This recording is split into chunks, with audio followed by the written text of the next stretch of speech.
freight efficiency with NACFE's Mike Roth and Friends. Here in episode 85, we're joined by Scott Perry. He's a longtime industry executive and friend of mine, and actually a former NACFE board chairman, where we talk about NACFE's adolescent years, the role of NACFE in the trucking industry, and his long career in trucking. He also shares some insights into the household goods industry and about run on less and what it means to the industry.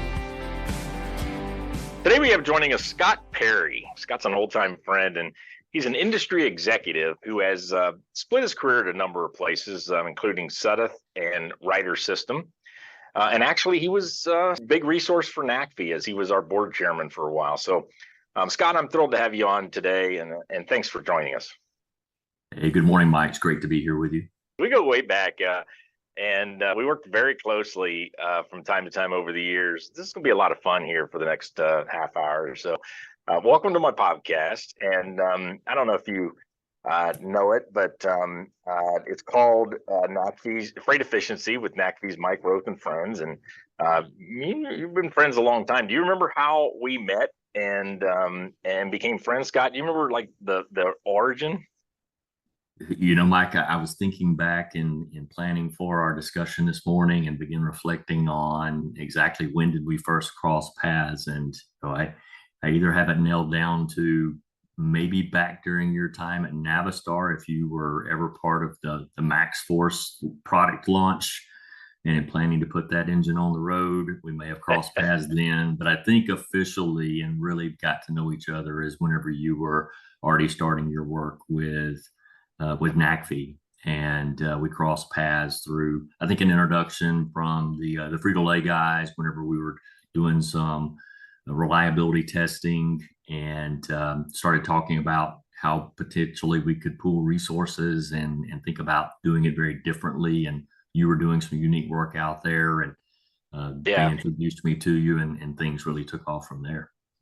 Yeah. So I remember at my time at Navistar, I had reliability and quality for a while. I had some various different things. And I always really remember respecting Ryder and calling, gosh, the guys back in the day, Jerry and some others, anytime anytime I had questions around, components or, out of warranty, experience. I always just remember such a great resource you guys always were. But I do think the first time you and I met was after we started NACFE. And, those were days, well, that was in 2010. So we may have met in 11 or something. And, that was when we were first starting to deal with high fuel prices. I mean, Scott, it's only 12 years ago that fuel went over $1.50, and now it just seems like it's been forever since it's been $4. I mean, does that feel that way to you? It does. It's amazing how much it's changed and how much that expense has grown, and the focus on fuel economy and just the technology that's on board the vehicles today with all the emissions regulations and the amount of change that the industry has gone through and continues to go through. So the one thing that I tell people about this industry is, no 2 days are the same, and there's never a dull moment. And this definitely is evidence of that.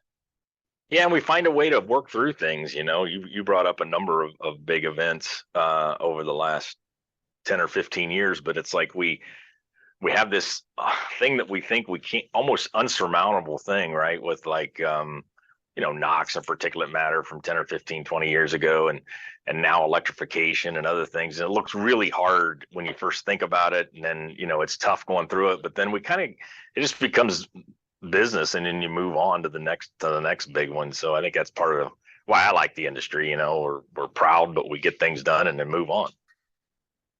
No, you're right. And hopefully we learn from those changes in the industry and are able to apply that information as we go forward and think about new technologies at the same time. Yeah.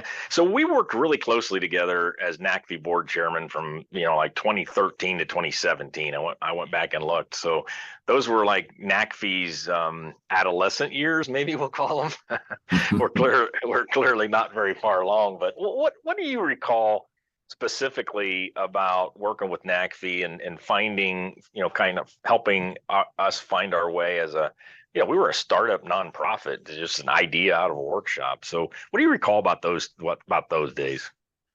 I think you're right. It came out of a charrette, right, where it was a recommendation around forming something of this nature, and that's how it got its origin. And then you started, I think, promoting what it could mean for the industry, and it was probably the ideal time because there were some of the forward-thinking fleets that were out there trying to tackle some big problems, and there were changes all around us with demands from customers around better performing and better reliable or higher reliability vehicles, and thinking about the technological changes that were going on. You referenced something, everybody thought the world was coming to an end whenever it was EPA 07 and then EPA 10 and GHG 13 and GHG 15 and the iterations of the regulations that were what felt like were being thrust upon the industry, but definitely an area of opportunity with the OEMs and the fleets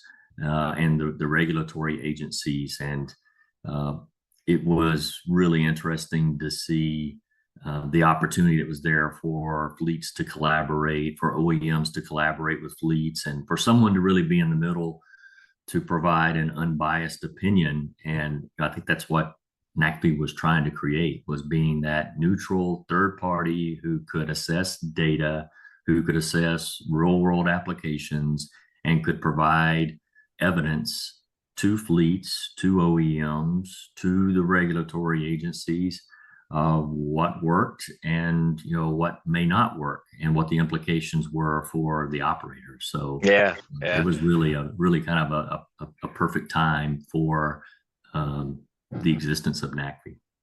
Yeah, and back then we had some startup companies start to bring some ideas. I remember, you mentioned our friends at Pepsi and Frito-Lay when they deployed all those Smith electric trucks, and that was a foretaste of what was to come. I mean, with now, Tesla, Nikola, and in the smaller vans and step vans, Scott, we counted like 25 companies that are claiming to have built at least a prototype of a delivery van or step van with electricity. And I think the battery electric truck is a simpler powertrain, so a lot of people think they can plug and play and build a truck or a van. And so not only did we have the challenges of NACFE, but then I guess what I didn't see coming was all of this entrepreneurialism and investment that's now here, and causing our work, I think, to even become more important. You're right, and that was quite a debate. Early on in NACFE's existence was a really big debate for the board and for the various partners around. Are we only going to test the true commercially viable, commercially available that any fleet could go out and obtain? So it's very much a democratic approach to, if we're going to do a research study or a competence report, it's going to be on something that anyone could go out there and take advantage of. And bridging to emerging technologies, that was quite a discussion for the organization at the time. I don't know if you recollect it the way that I do, but it was really a turning point, I think, of making that transition to maybe taking a position somewhat on the efficacy of emerging fleets and emerging technologies and what some of the challenges are. Because you're right, there were so many people jumping into the game and wanting to make a name for themselves and claiming they could build a class, whatever, 4, 5, 6, 8 vehicle that was commercially viable. Because, let's be real here.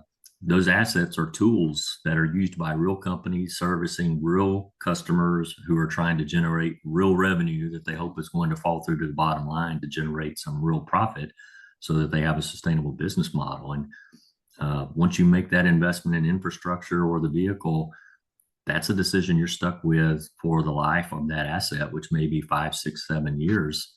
And it's really something you've got to be committed to. Yeah, and it's really got to work. So that's very, very interesting. Hey, we the audience. I mean, we're kind of sitting here having a coffee, chatting, but a lot of people might listen to this, Scott. And it's a wide audience out there that in a growing industry, more people, more diversity. It's been really exciting to see what's going on with trucking and freight.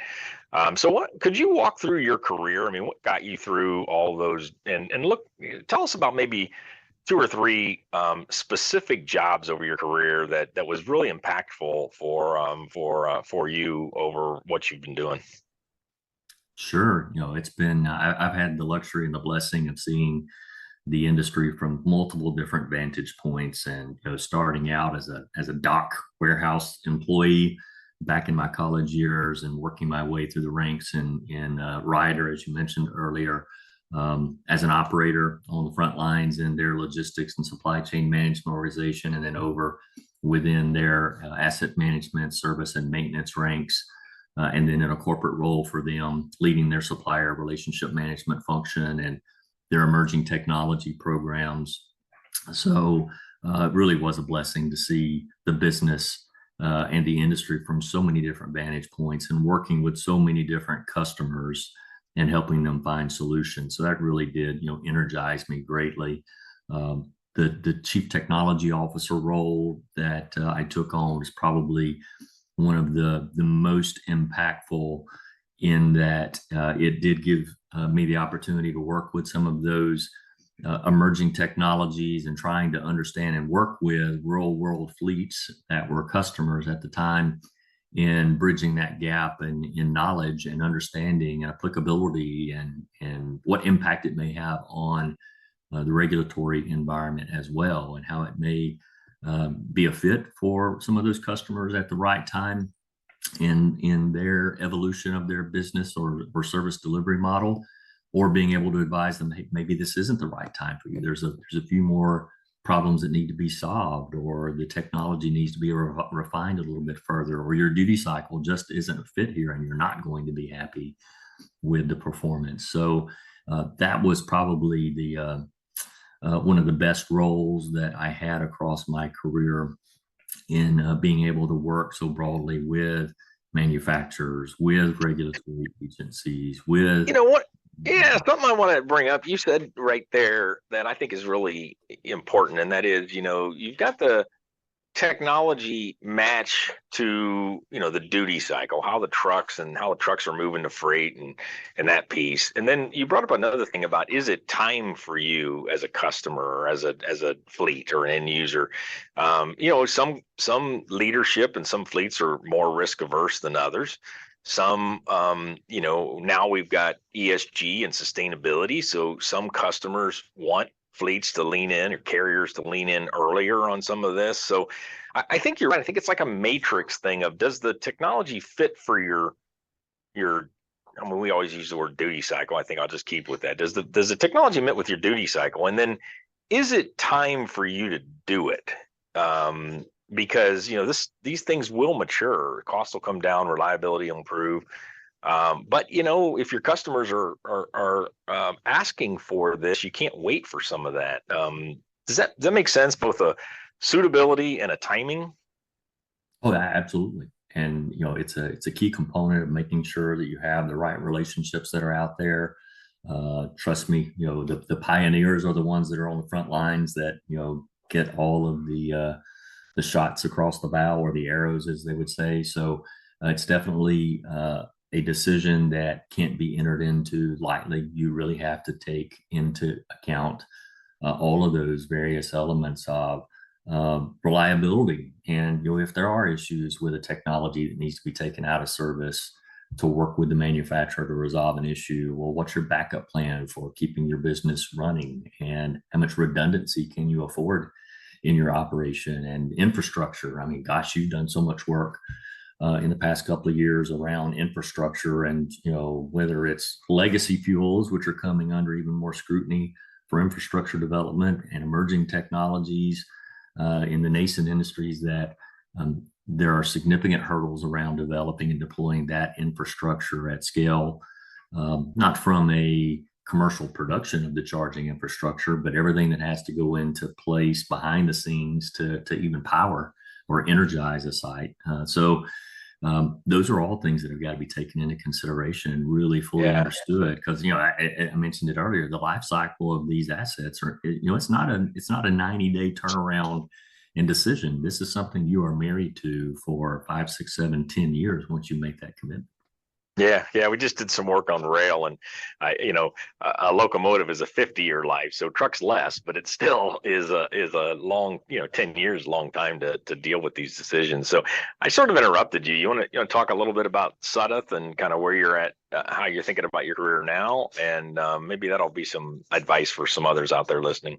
Sure. No, listen, it's I've always been an operator at heart. So, coming into a role where I was leading a large, diverse business segment and working with the frontline teams and warehousemen and contract logistics operations was really energizing for me. And I got to see so many different segments, being behind the scenes at Ryder on the asset side was very enriching. Don't get me wrong by any means.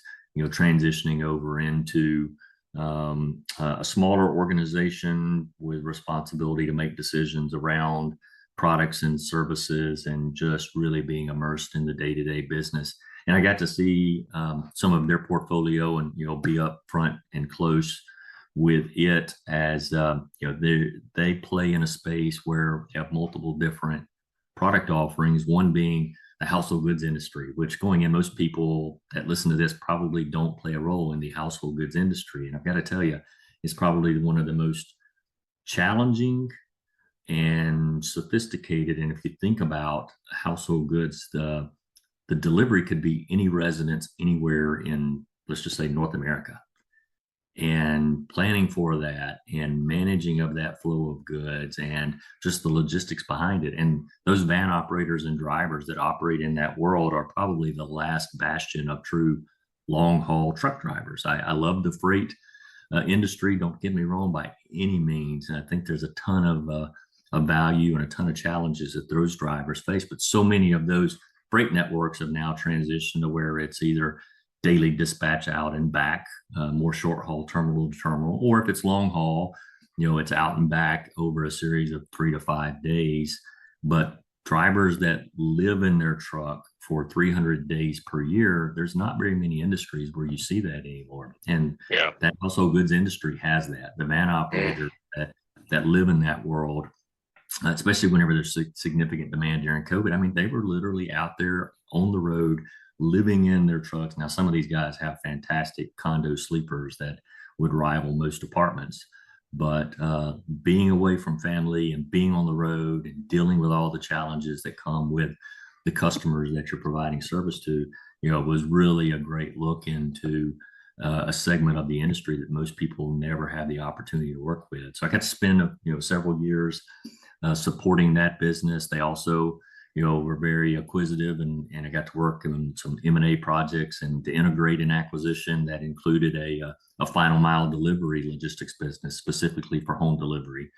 And that was very dynamic and tons of opportunities there, especially as you think about, some of the technology that's emerging that you've referenced in the local delivery applications for straight trucks. That industry is ripe for utilizing that technology. Now, the reliability's got to be there. It's definitely a duty cycle that has a high stop ratio, but most of it's urban delivery, and the miles are not such a huge obstacle to overcome. But learned a significant amount from that segment, and delivering big and bulky appliances and furniture and mattresses and things of that nature. So getting that exposure to those business segments or those industry segments, I came from a blue collar family, technicians, mechanics, truck drivers. I mean, they're family, and being able to work with them and partner with them and our warehouse operators and forklift drivers and things of that nature is just it's an awesome industry to work within. Yeah, it really is, and it's exciting to help it through. You and I are later in our careers, not done by any stretch of the imagination, but later it's interesting. We've been through a couple of these, let's call it transformations. I've been trying to avoid that term. Like I've been thinking, well, okay, this is just like ongoing business, but these are some big changes with data and with electric and hydrogen and self-driving trucks and so forth and so on. Yeah, Scott, this time always flies, but and with you and your work at NACFE, it's just fun for me to to ask you one more NACFE question, and that is about run on less. So, you were still board chairman when we did our first run, and I remember when the idea of us doing something big to celebrate the best of the best that we were seeing out in the real world. We did run on less in 2017, and I don't know if you saw that run on less electric depot here in 2023 had a moment at the White House, actually longer than a moment. We were there for 5 hours with a lot of high level people. President and vice president didn't show up, but we had Ali Zaidi, the climate head, reporting directly to President Biden, was with us for most of the time, and then a lot of high level people from White House affiliated organizations, as well as some others in the room. So for me, that was kind of like, wow, this little idea we had 5 or 6 years ago, has made it all the way there. One, did you see that? And what's the run mean to the industry and to even the broader industry of maybe like finance or other areas that are out there helping to support us? What's your thought on run on less? Well, I did see that, and thinking about where that effort started back in 2017 and the decisions that were made around what that could mean to the industry from a demonstration standpoint and real world application, and you hit on it. I think the data that was collected, I mean, the way that you and the team engineered that to make sure that it was a data-based report, that it took into account a lot of different variables and then provided opinions or confidence reports around those various variables that could impact the outcome of those trials, to use the lack of a better word. But starting in 2017 and then emerging to where you are now with the depot report and infrastructure, and who would have thought about infrastructure being part of the run on less solution, but it is so critical. And then to be able to convene a meeting and to provide insights and to speak as industry experts, and that's what you are, my friend, is an expert, and a trusted expert at that. I think it's probably the most important piece of this, is the confidence that fleets have, and those that are making policies and those that are making financial decisions around those commitments. They need to have information that they can trust. And over the course of the past 10, 12 years, NACFE has built that position in the industry, and appreciate everything that you've done in leading that. I mean, having a podcast and writing articles and generating these reports, those are just a small piece of the equation. The work you do behind the scenes in partnering with fleets and helping them answer some of these tough questions and do it in such a manner that is trusted and respected. You've really come a long way, and NACFE's come a long way. And I think the industry needs to really recognize that and lean into that. So to be able to host an event of that nature and participate and have that audience and give them that unfiltered feedback and visibility into our industry without an agenda other than to help, that's amazing. Congratulations. Yeah, well, hey, thank you very much. Yeah, sort of felt that way a little bit when I left the hotel room that morning. I'm like, this is, and walked over. It was a beautiful fall day in DC. I mean, it was like a perfect day, and walking in with UPS and Pepsi and Penske and the others, it did feel that way. But thank you for those kind words. Hey, we're about ready to wrap up. At risk of regretting this, is there anything you brought to this request? Is there anything you brought to this podcast that any story you wanted to tell about us, or that we haven't got into yet that we could conclude this podcast on? No, I've learned over my career that roast moments are something that should be avoided. I've enjoyed our friendship. I've enjoyed working together over the years, and appreciate greatly you reaching out and us being able to reflect a little bit on our journey together. And I hope there's an opportunity in the future for us to continue that. Well, hey, Scott, you've brought a lot to this industry in the time I've known you, and I know before that. And I do think you said something that is really important, and that is that, a lot of people can make a career out of trucking and freight. It's all around us. It's, you know, most everything has been brought to us by a truck, but we don't sort of recognize it sometimes. But a lot of the industry started as truck drivers, started as mechanics, started as folks around the industry, and then maybe they go to school and trades, or maybe they go to college and find their way into logistics or freight or trucking, and it's a great industry. And I think you and I kind of have touched on that today, and I'd encourage anybody to keep at it, because it's fun to work with this trucking industry, and quite valuable as well. Couldn't agree more. Thank you, Mike. Freight Efficiency with NACFE's Mike Roth and Friends.